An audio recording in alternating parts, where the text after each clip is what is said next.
If you've ever dealt with a narcissist, you know how damaging and draining it can be. And sometimes, the only way to protect yourself is by going no contact. But what happens when a narcissist goes no contact first? Today's video is all about the power dynamic between a narcissist and their victim when it comes to no contact.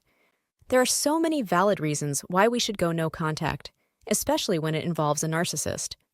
But what happens when the situation is reversed? Is there any difference? Before we dig deep into this, here's a truth we want you to keep in mind. For some people, going no contact just isn't an option. Plenty of people would love to go no contact, but they can't because of factors like kids, cultural expectations, money, or other challenges. But for those who do take that step, the results are a mixed bag. Some say it's been life-saving, a crucial move for their mental health. Others find that while it was initially freeing, it ended up making them feel isolated and lonely. Then there are people who needed no contact to heal at first. But later, when they had to reconnect with a narcissist for some reason, they found that move beneficial because it prepared them to handle their relationship with them better. Either way, no contact is one of those tough decisions in relationships where either choice comes with its own set of struggles. It's challenging for those who initiate the no contact because it requires a lot of strength for them to stick with it, and sometimes it can feel like a constant battle of willpower. On the other hand, for those who are on the receiving end of no contact from a narcissist, it can be confusing and hurtful. Now, let's dive into the differences between a narcissist and non-narcissist going no contact. First, let's talk about a narcissist going no contact. When a narcissist goes no contact, it's usually impulsive and fueled by emotions like anger or frustration. They often use it as a way to punish you or take control of the situation. If they think cutting you off will get them what they want, they won't think twice about doing it. Narcissistic no contact often goes hand in hand with other toxic behaviors like the silent treatment, stonewalling, or basically refusing to talk even while in the middle of a conversation, passive aggressiveness, or being controlling. What they do is they suddenly cut off communication with you. So, you find yourself blocked on the phone, social media, email, you name it. What's interesting is that narcissistic people usually make a big deal out of it. They'll say things like, "They don't deserve me," or "Nobody treats me like this and gets away with it. I'll show them," to justify their going no contact. Narcissists going no contact often show behavior that's a mix of arrogance and delusion. That's why you'll hear them say things like, "Just wait, they'll fall apart without me. When they come crawling back, I'll make them beg for forgiveness."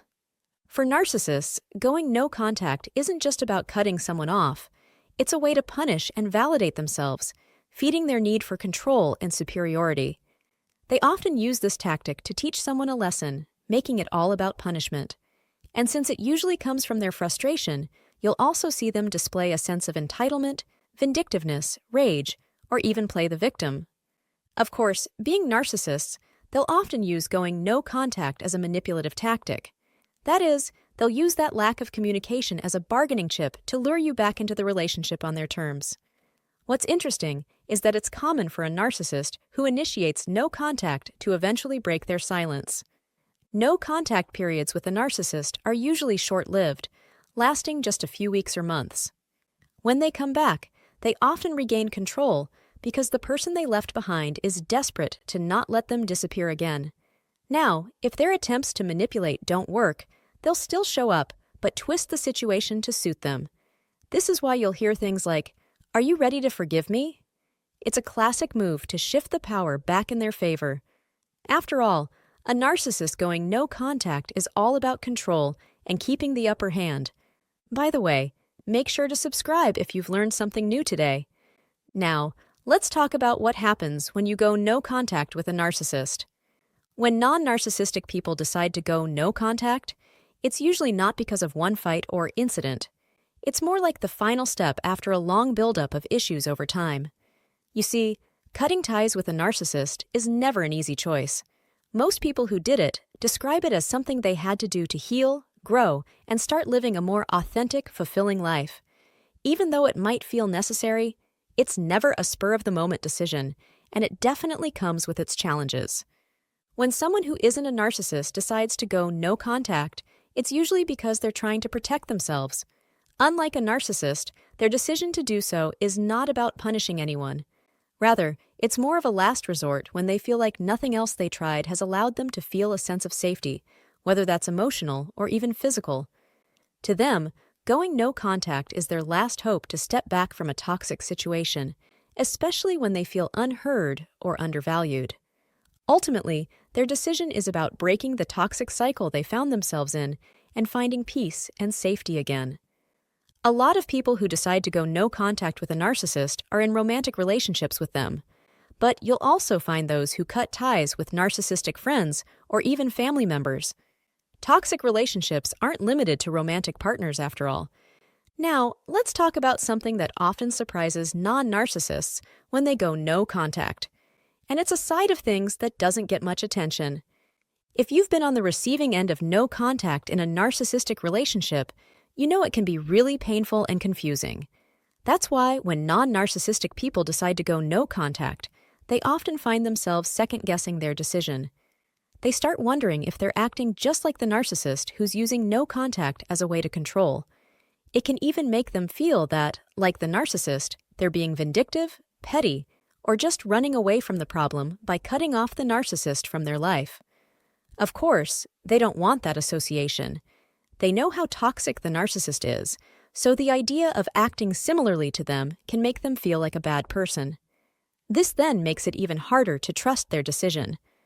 Like we said, going no contact is not an easy decision to make for a narcissist. But this is also where we can see one of the biggest differences between a narcissist and a non-narcissist going no contact. We're particularly talking about grief. When someone who's not a narcissist decides to go no contact, it's not about punishing the other person. Instead, it's usually because they just can't keep the relationship going anymore, and it often comes with a huge sense of grief.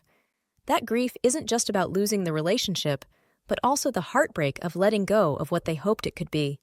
On top of that, there might be feelings of pity or guilt for making such a tough, final decision. As for the narcissist, they won't feel such an emotion.